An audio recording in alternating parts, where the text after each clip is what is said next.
Whether new shooter, longtime gun owner, or even police officer or soldier, your handgun needs a Crimson Trace laser sight or light. Get the confidence and reliability you need to protect family, home, and country. Crimson Trace.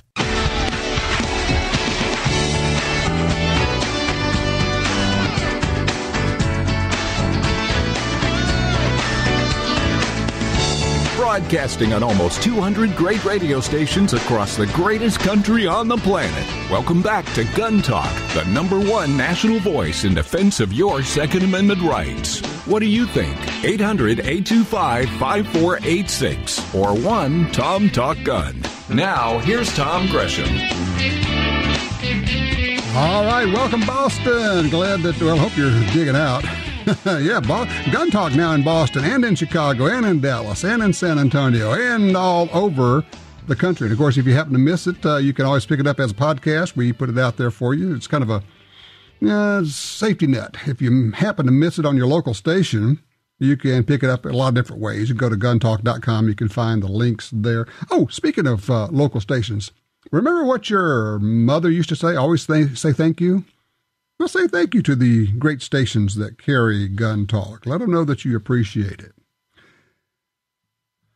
What if you were a successful prosecutor, prosecuting crimes, and then you decided, I want to do something else. I want to become a gun lawyer, a gun rights lawyer, somebody who takes care of gun owners and gun stores and protects gun rights and puts out information about guns and litigation and trust and that type of thing. Well, if you did all of that, you might end up being Alex Kincaid, who joins us right now. Alex, thank you so much for joining us. Thank you for having me, Tom. Absolutely. So explain the transition. Now, you're in Idaho, I gather, right? I am in Idaho, yes.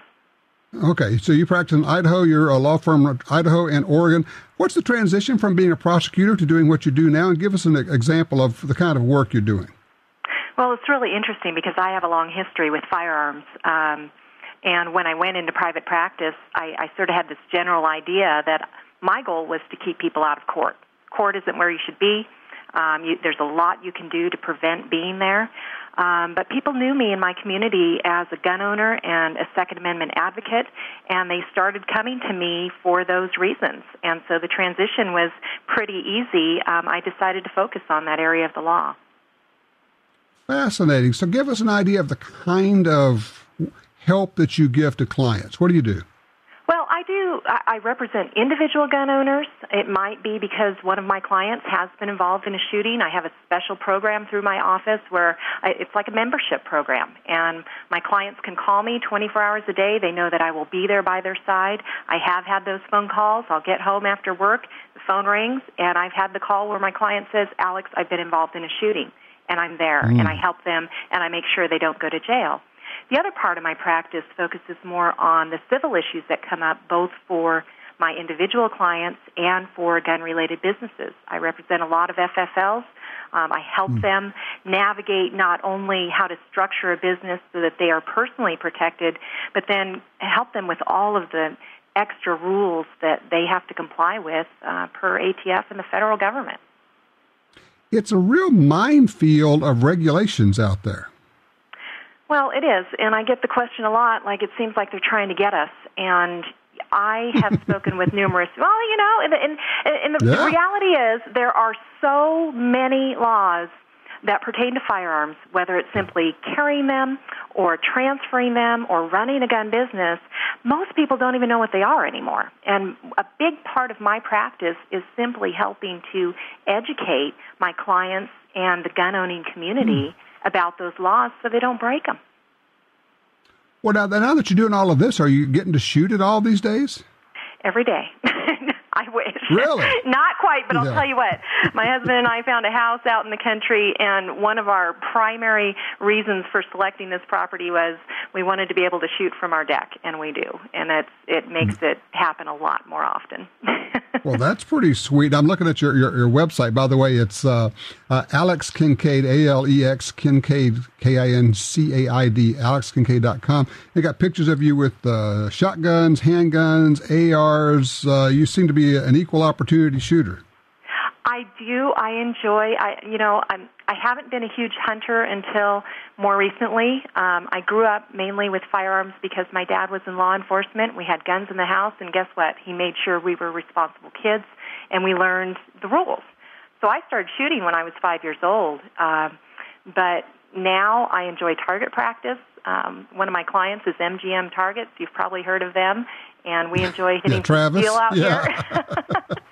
Yeah, we know GUNTALK Travis. on my website. I did a photo shoot with them. I work with them a lot as well, and suppressors are cool. So Now, have you been out to the Ironman? I have watched. I have not participated. I've just been so busy that I'm a very type A competitive person, and I want to do really well if I participate. So I'm waiting for life to maybe settle down a little bit. Yeah, we were out there last year, and it was just interesting how many times you hear people go, "Oh, yeah, I'm bleeding. It's okay, though. It's the Ironman." I'm going, really? I mean, yeah, I'm limpy. Drag him off. It's okay. It's the Ironman. It's like that covers everything. It's the Ironman. Don't worry about it. It's fun to watch. Well, and we have our local, I was referring to our little local groups that do that, the Ironman type shoots as well. Yeah. So, all right, talk to me about the value of a trust for NFA items. Well, right now trusts are still valid, and I know there's been a lot of conversation about a proposed rule change at the federal level, but that's been pushed back 3 times now, and we haven't seen it go into effect. Trusts, from my perspective, are valid for a number of reasons beyond being able to share NFA firearms. Trusts help you create an incapacity plan for your firearms and create a plan for after death, again, with nothing ever going through the court system, which is important for a lot of my gun-owning clients. We're private. We don't want a list of firearms through an inventory. We don't want to ever be adjudicated a mental defective and lose our gun rights, which is what would happen if you had a guardian or a conservator appointed. So having that incapacity plan in place and bypassing a regular will-type estate plan are, to me, much more important a lot of times than just doing the NFA sharing. I believe that rule is not going to go into effect. I think there was so much backlash from the industry that it's unlikely to happen. But even if it does, having a gun trust still allows you to share NFA firearms. It's just that, of course, we don't get that nice side benefit of not having to submit photograph, fingerprint, and getting the law enforcement signature. And for succession, if you have all of your guns in a trust and your family members are in the trust, when you die, you're not handing down any guns. There's no inheritance. It's not part of the estate. They just stay in the trust. It depends on the kind of trust, and I think a lot of people miss that point. So when you get this little form NFA trust, often there is no after-death planning. It simply refers to whatever your will says, and there will be a transfer upon your death. There are revocable gun trusts, and there are irrevocable gun trusts. And you have to be very certain you know what product you're getting, because it can be very likely that your trust is not going to keep those items after you die. So make sure you understand whether your trust is going to do that or not, and ask those questions. To me, that kind of goes to the issue of getting a form off the internet versus having an attorney who you can talk to about the whole thing. Well, it does, and I think lawyers in a lot of different practice areas now find themselves competing with, people who, number one, think they can find answers on the internet, which is pretty scary when it comes to gun laws. But also, there are companies out there that, maybe I won't mention them on your show. We all know what they are, where you can buy a form, and a real lawyer isn't selling you a piece of paper. We are selling you, our opinions, our advice, being there for you, helping you through the process, and helping you make the right decisions. So there's a huge difference between getting a form and getting a lawyer. There you go. Tell them about the podcast. Oh, I have a gun law podcast. It's just another way that I feel I can help get the word out to the gun community about the gun laws and help people avoid what I call the accidental felony. And that goes back to my advice that, there are so many laws out there, and there are layers of laws. And if you Google a question on the internet and you think you've found an answer, that may be the right answer under our federal system. That doesn't mean it's the right answer under your state law system, which can be more restrictive. So it's, I try to educate through my podcast. My latest guest was Larry Pratt. We had a great discussion about what's going on across the country with our new session in progress, and particularly in our western states here and in Idaho. That is great. And, of course, they can reach the podcast from your website. Again, it's alexkincaid.com. Alex, thank you so much for spending some time with us. Love the podcast, like what you're doing over there. It's a pleasure, and I'd like to get you back on again sometime. Thank you, Tom. It would be my pleasure. All right, we will do that. Thank you so much. All right, don't go anywhere. When we come back, we're going to have, just trust me. Trust me on this one. Don't go anywhere. We'll be right back.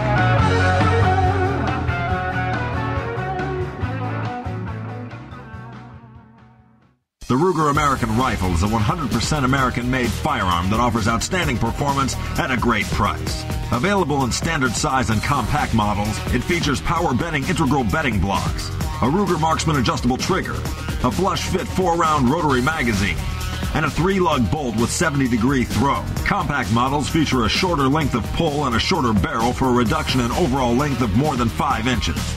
The Ruger American Rifle, another rugged and reliable firearm from Ruger. Hi, I'm Tom Gresham. For more than 40 years, I've been watching an environmental disaster in my backyard, and it actually impacts all sportsmen in America. I'm talking about the massive loss of land on the Louisiana coastline. The U.S. Geological Survey said the swamps and marshes of coastal Louisiana are among the nation's most fragile and valuable wetlands. That land is disappearing. The Mississippi River Delta hosts as many as 10 million ducks and geese every winter. These are birds which migrate northward through the states, all the way to Canada. The wetlands of the Delta support some of America's best fresh and saltwater fishing. And here's the deal. The wetlands of the Mississippi River Delta are disappearing at a rate of 1 football field every hour. 1 football field every hour. Gone. We can reconnect the river with its wetlands and restore the Delta, but we need your help. Please visit vanishingparadise.org. That's vanishingparadise.org. The Smith & Wesson Bodyguards. Carry more comfortably, walk more confidently. When it comes to personal protection, nothing beats a Bodyguard. Choose the lightweight, compact, and concealable Bodyguard 380 pistol or the Bodyguard 38 revolver, both with a built-in laser sight. The Smith & Wesson Bodyguards. Carry more comfortably, walk more confidently.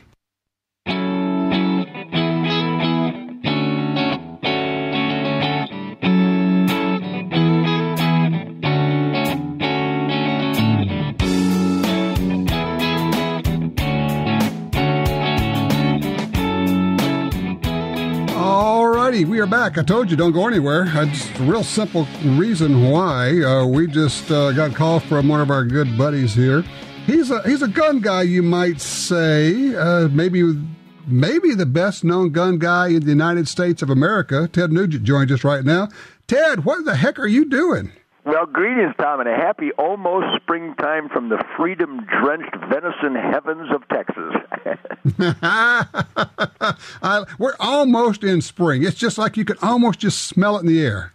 I'll tell you, I live the dream here in the outdoor lifestyle. So Shemaine and I are outside every day. We run a year-round trap line here. We get to train with the heroes of law enforcement and military. So there's brass rainbows every day at the Nugent Ranch. And so spending time in Texas this time of year, we've been in the 70s and 80s lately, even though cold fronts still come and go. But the deer season is still on in Texas. So we live this stuff full time. It's very exciting. That is fabulous. And just for people to understand that you have been a regular guest popping in and out of this radio show we're right at 20 years in about 4 weeks. Unbelievable. 20 years. Can you believe it? Well, I do, and that's why I called the number, because I wanted to thank you. I drive around the country. I still tour like a madman. Had the greatest tour of my life in 2014, Shut Up and Jam, and I hang out with gun people every day of my life.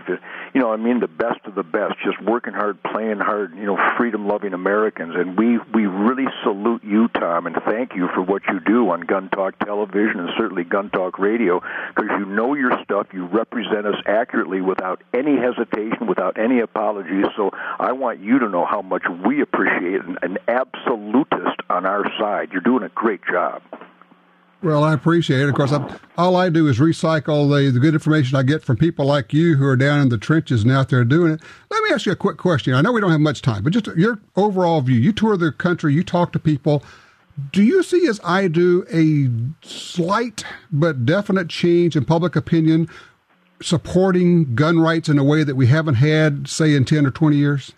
A big hallelujah, absolutely, no question about it. Because remember, and I think a lot of people miss this, and you brought it up just a little while ago in your show, PR, public relations, what it really means is how effectively we relate to the public.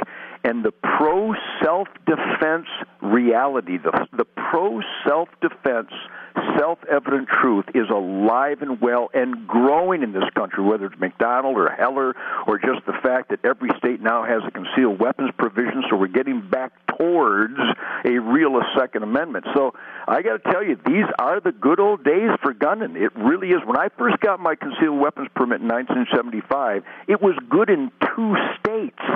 Now it's good.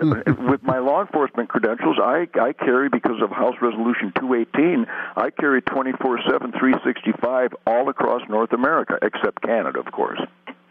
And of course, just because things are going well, generally going well for us, doesn't mean that the other side is not trying all the time to take back some of our rights that we have regained.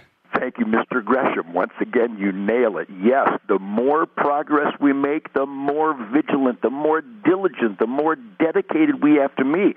And that means what you always recommend, in fact, push as hard as possible, NRA memberships. And I don't want to hear the squawking that it's not perfect. Nothing is perfect. But NRA, the National Rifle Association, certainly Gun Owners of America, Gun Owners of California, Second Amendment Foundation, Citizens for the Committee of Right to Keep and Bear Arms, they're all extremely critical and important. But if you believe in freedom and self-defense, you have to be an NRA member. And because of you, and because of the things that so many of us are doing now, we're encouraging people to give away memberships into the NRA. That's the ultimate gift in America.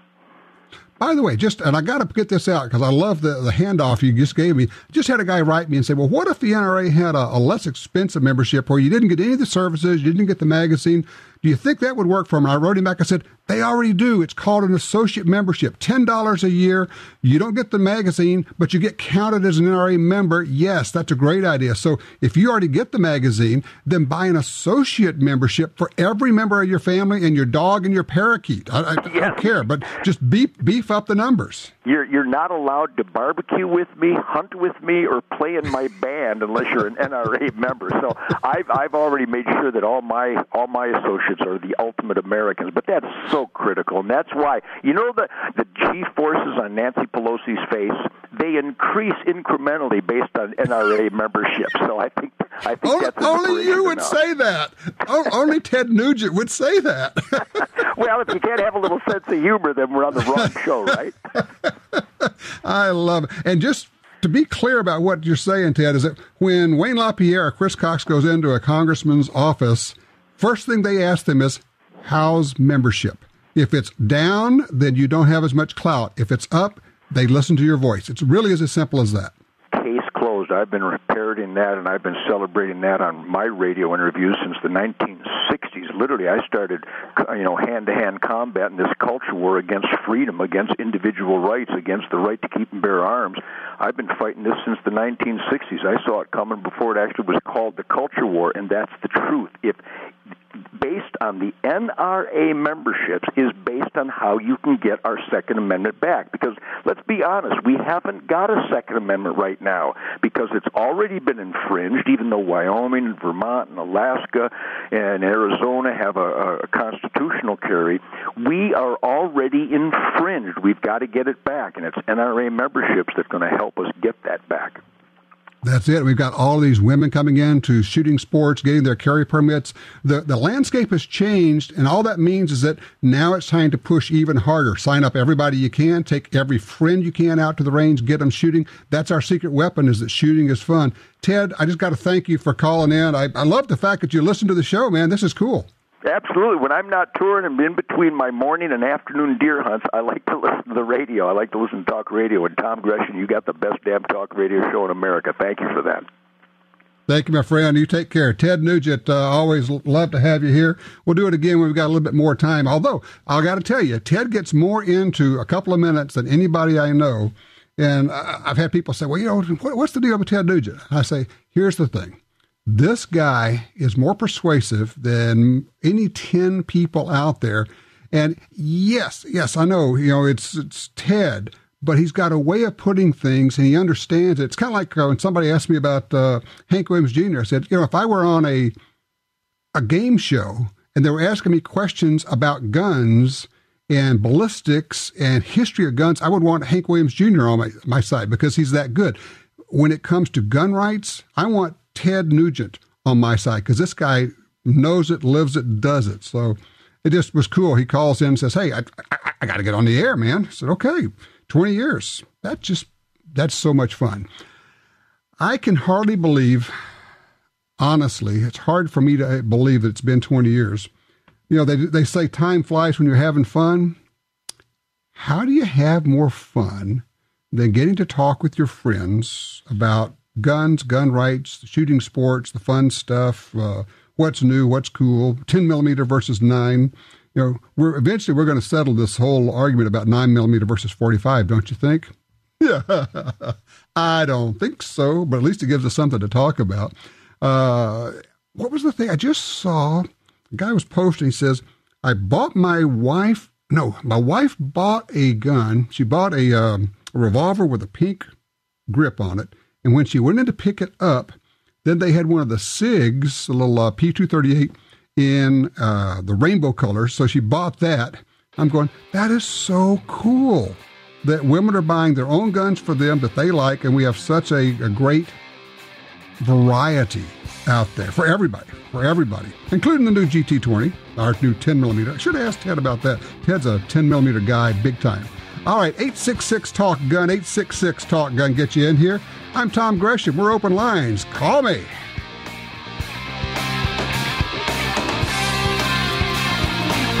One of Talker Magazine's 100 most important radio talk show hosts in America. You're listening to Gun Talk, heard every week at this time on great radio stations across America. Stay tuned. Gun Talk is coming right back.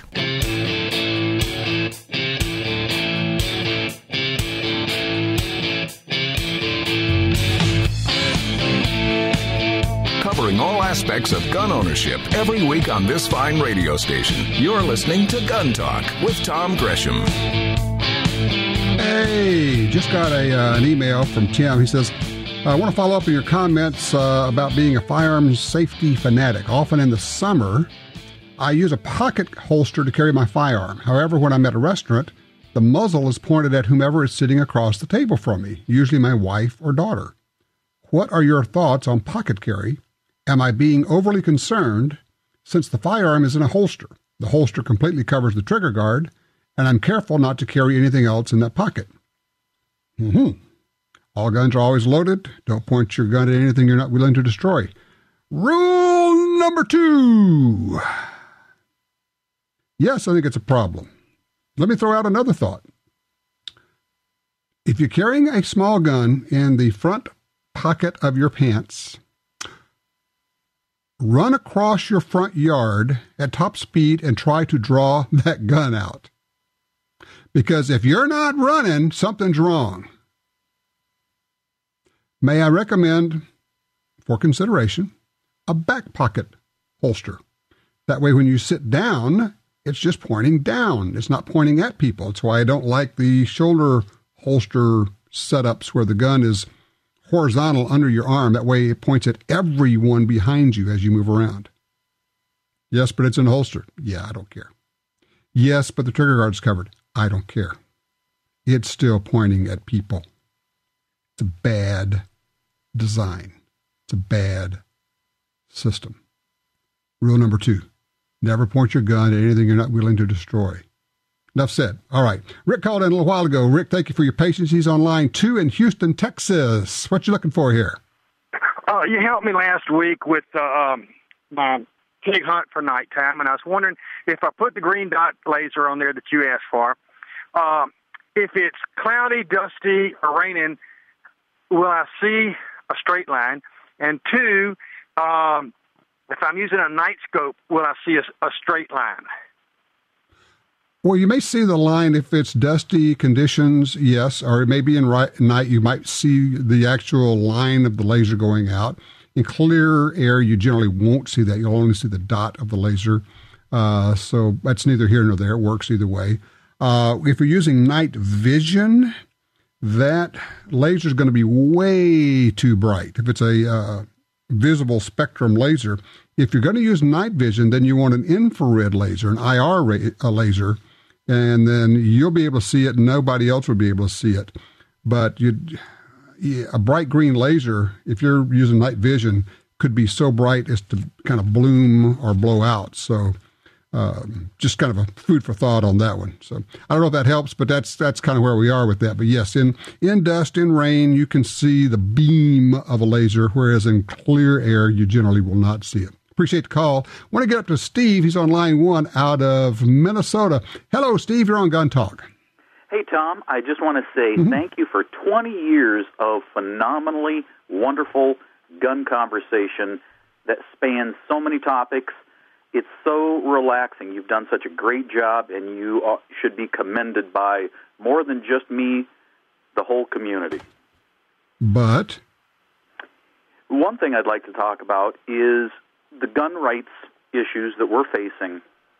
As a Democrat who's related to a former Secretary of State of the United States, after Sandy Hook here in Minnesota, which is a Democratic state, we had some knee-jerk politics bills that went through. And it took a lot of us going into the offices and talking to these people and saying, hold it, let's talk the reality of why you're voting for this or why you think you should vote for it. Okay. And being a Democrat, I could open up those doors. One of the largest obstacles I had to overcome to get people to back down and listen to what the facts were was that they were tired of being labeled as a group. And the gun rights group, and this is something you've promoted time and time again, and it's so important, is that no one political party owns gun rights. No one political party is against gun rights. As an individual, I can tell you I know as many conservatives as liberals or Republicans, Democrats, however you want to label it, that are anti-gun or pro-gun. Yeah, I've been saying that for 20 years. You have. And this is where so many times, though, people will label a group as, oh, they don't know nothing, they don't like guns. And pretty soon, they come off as bullies. And in the example I've heard, sitting in these offices of Democratic congressmen and senators, is that I'm just tired of being bullied on this topic. They don't talk facts. They just want to tell me I'm stupid. And we need to overcome that. Because okay, but you have a particular problem with Ted Nugent. Well, Ted did a lot of damage in some of the stuff that he's said. I mean, it's like Brian Williams and his story. Ted is somebody who it's like adding gas to a fire. His credibility has been lost. I like the guy, but he's come off too wacko to where he's not a spokesman that I would ever bring in to help me sell gun control. And when I say gun control, is get rid of all these dang laws that are out there. Yeah, no, I understand what you're saying. And look, I get where you're coming from. I do understand Ted is way out there for some folks. At the same time, Ted can get a message to a lot of people who might not be listening otherwise, but we need a full spectrum. We need all the way from Ted on one side to the pink pistols, if you will, on the other side, the national gay lesbian shooters. We need everybody in this. That's part of what I keep talking about. The big tent. We are the big tent. We are the We're Democrats, we're Republicans, we're Libertarians, we're conservatives, we're liberals, we're everybody that supports gun rights. And you've heard me say this. I have a problem when people start saying, those liberals, no, you don't get to do that. Or those Democrats, no, you don't get to do that. Now, if you want to address a specific Democrat, or you want to address the leadership of the Democrat Party and their efforts to push gun control, that's legitimate. But you can't just say, if you're a Democrat, you are against gun ownership, because that's simply not true. And thank you, Tom, for saying what you're saying, because we're all on the same side, and this is where, on speed dial, if you don't have your senators, both at the national level and at the state level, and your congressmen, and you aren't calling them, you're not doing your job. Well, there it is. They need to know who you are, just as you know who they are, and that means not just hearing from you when there's a problem, but hearing from you often and saying, hey, if there's something we could talk about, let's have this conversation. And maybe you offer, hey, maybe I could be a resource for you. Because as I've said before, and look, thank you for the call. I very much appreciate that, Steve. What you don't want to be doing is introducing yourself to the decision makers in a time of crisis. They need to know who you are. They need to have worked with you, to heard from you prior to the crisis. Then you come in and say, maybe I can be of some help here. Maybe there's an issue that we can talk about. They go, oh yeah, Tom, I'm sure glad you're here. Listen, tell me about this gun thing that people are bringing before me. 866-TALK-GUN. Be right back.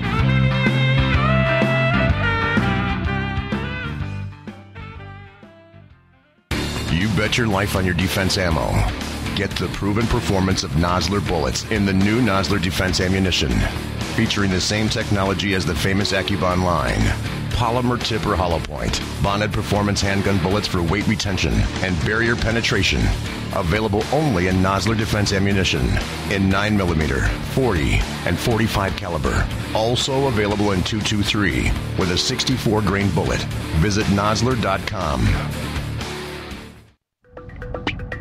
The .45 Auto, also known as the 1911, is the standard other defensive pistols are measured against. No matter what pistol you carry, techniques developed around the 1911 are vital. You know you need training, and you know your concealed carry class definitely was not training.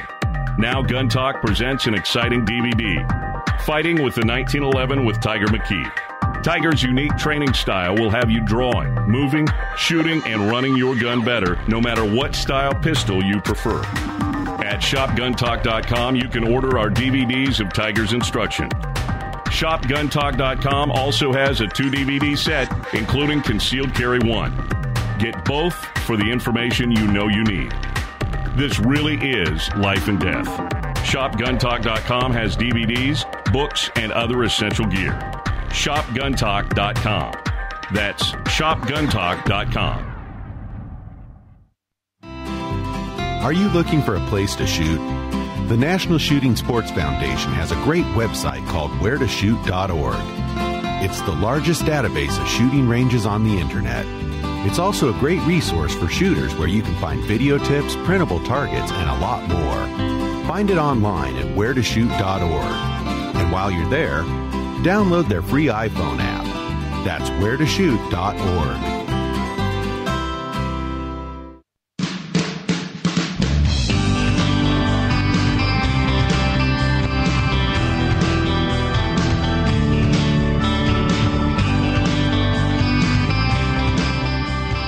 Talking about guns, 866-TALK-GUN gets you in here. If you'd rather just dial 1-TOM-TALK-GUN. What's the latest gun that you bought? Also, I was listening to a news thing, and the reporter was asking somebody, well, why would you ever want to buy more than one gun at a time? What's wrong with a one gun a month limitation? Have you ever bought more than one gun at a time? Have you ever bought more than one gun in a month? Example was given. Guy said, well, my girlfriend bought a gun, and then a week later, she was being harassed and threatened and stalked, and the gun she had bought was a gun for home, a long gun, and now she needed to buy a handgun, and fortunately she was able to go do that, would you tell her that she should just go ahead and put up with being stalked for 30 days because the clock is ticking and now she can't buy a gun for 30 days because she bought another one? I thought it was a pretty good comeback. So anyway, just a thought there. Let's see. Justin's on line 3 out of Granite City, Illinois. Justin, thanks for the call. Hey, Tom. Just wanted to congratulate you on 20 years. And thank you. I've got a question about customizing revolver grips, the wood stocks. I purchased some wood stocks for my round butt, my end frame, and I've noticed that on the back they're sticking up beyond the grip itself. They're not covering the back grip. It's just standard screw through wood grip. And I've noticed it's a 44 Magnum, and I noticed that whenever I shoot it on hot loads, I can tell that little bit of a difference, that little bit of a hump on the wood. Mm-hmm. And I've heard of people taking very fine sandpaper to the gun range with them, and just kind of slowly work it down, shoot a couple rounds, work it down again, see where you need to remove it. But I wanted to call and ask you and see if anybody in the audience might have done this before, and if you have any advice in doing it. Well, if the wood is sticking up just a little bit past the metal, I call that being proud. And gun fitters, people who make gun stocks, they don't want the wood to be proud, stick up past the metal. You can do that at home. You can work on that at home. One of the things you may want to do, I would sure recommend, so that you don't scratch up the back of the revolver's grip, is put a piece of tape on that. And then you can sand, nice and slowly. You don't, not a power sander, don't get real carried away here, nice and slowly. But that way, when sandpaper touches what would be the bluing or the stainless steel on the gun, it's going to hit the tape and not the gun itself. And just work it until it gets nice and smooth so that there's basically no hump, no line or anything when your hand or finger goes from the wood to the metal to the wood on the other side of the grip. This does not need to be done at the range. I would do it at home. Okay. How do you recommend to refinish it? Because it's got a nice, high gloss finish to it. Will that just kind of naturally occur again, just over time? Just as I clean it, using Ballistol and whatnot. Do you think I could just put a light coat of Ballistol on it? You could just get some True Oil gun stock finish, and you can get that in different colors, and just apply that one. Again, take those grips off before you put that stuff on the wood. Don't put it on the metal of your gun, but I would go with some kind of a True Oil more than likely on that. Now, the other thing you can do, if you're really interested in starting to customize, you can buy oversized grips, and you can really work them till they fit your hand, but that's a, kind of a customized process if you want to go that way. But for what you're talking about, I would think just a simple sanding and then a refinishing with True Oil brand gun stock finish would work. Okay. Could I get the oversized stocks through Brownells? I don't know, but I would guess if you can get them anywhere, it would be through Brownells more than likely. Okay. So I would try that. All right, sir. Well, I appreciate it. Thanks very much. Thanks, Justin. I appreciate the call. 866-TALK-GUN will get you there. Line 4, John's with us out of Pennsylvania. Hey, John, we got about a minute. Dive in, please. All right, Tom, real fast. I've been very active with the NRA, and people around the area know me. So I bump into someone that I haven't seen in a long time, and he's asking me about the NRA. And he won't join. Mm-hmm. He's a gun owner, won't join the NRA because the NRA supports too many Republicans. I explained to him that they're solely about gun rights, not about, unions, not about abortion, only about guns. Why isn't his favorite Democrat online with the Second Amendment? Okay, here's what you do. Check who the NRA actually endorses, but you're going to find that they actually endorse quite a few Democrats. He's been told by the media, the anti-gun media, that the NRA endorses only Republicans. That's incorrect. So if you just do a little bit of work on that, you'll find that they actually endorse pro-gun Democrats as well. You fight this kind of stuff with the truth. Gun Talk stands for safety, personal responsibility, and common courtesy. To be a part of the show, call 1-TOM-TALK-GUN. Gun Talk will be right back.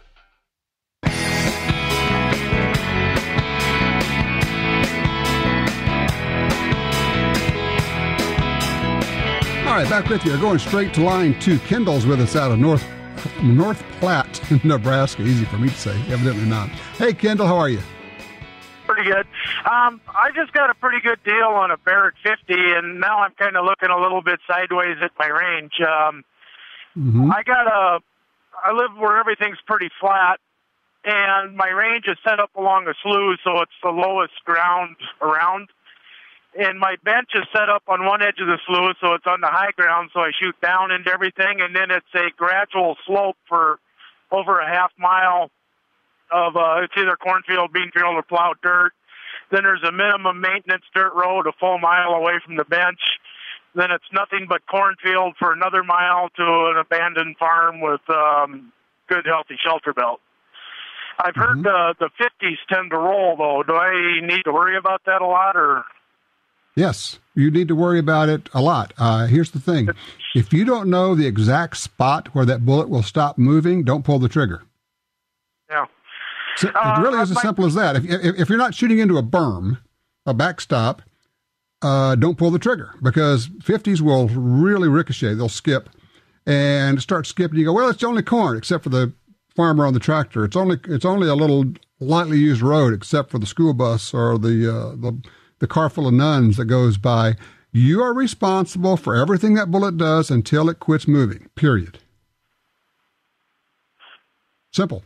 I mean, it's there it is. I mean, it's basically, if you don't have a berm to shoot into, I don't think you need to be shooting. So that's just me. Thank you, Kendall. I appreciate that. I want to drop down line 3. Russell's with us out of Wichita, Kansas. Hey, Russell, you're on Gun Talk. Well, thank you for taking my call. I just want to say I really appreciate your philosophy about people not being required to have a certain proficiency to be allowed to carry a gun for self-defense, because here in Kansas we have a Senate Bill number 45 that is up for consideration, and it's going to remove the current training and licensing requirements for concealed carry. And I really appreciate your philosophy about that. Well, thank you. I appreciate that. I mean, and, you know, I fall on two sides of the same coin, I guess, whereas I want everybody to get training, but I don't think it is the role of government to require you to get training to exercise a constitutional right. I don't think you should be required actually to do anything by the government. I don't think you should be required to get a permit to exercise a constitutional right. That's like saying, you know, you have to get a permit to have free speech. Because free speech is number 1, the Second Amendment is number 2, the right to keep and bear arms, you know, and it is the right of the people, in case people get a little confused about it. It's the right of the people to keep and bear arms shall not be infringed. So I just have a serious philosophical problem with restrictions put on your constitutional rights. And I know people say, well, you know, you can't shout fire in a crowded theater. Yes, actually you can. Guarantee you can go in there today and do that. There are ramifications to that. But there's no one at the door who puts duct tape over your mouth to prevent you from shouting fire when you go in. That's what requirements for licensing are. That's what, frankly, background checks are, which have never reduced crime. That's what waiting periods are. That's what registration is. That's duct tape over your mouth to prevent you from yelling fire.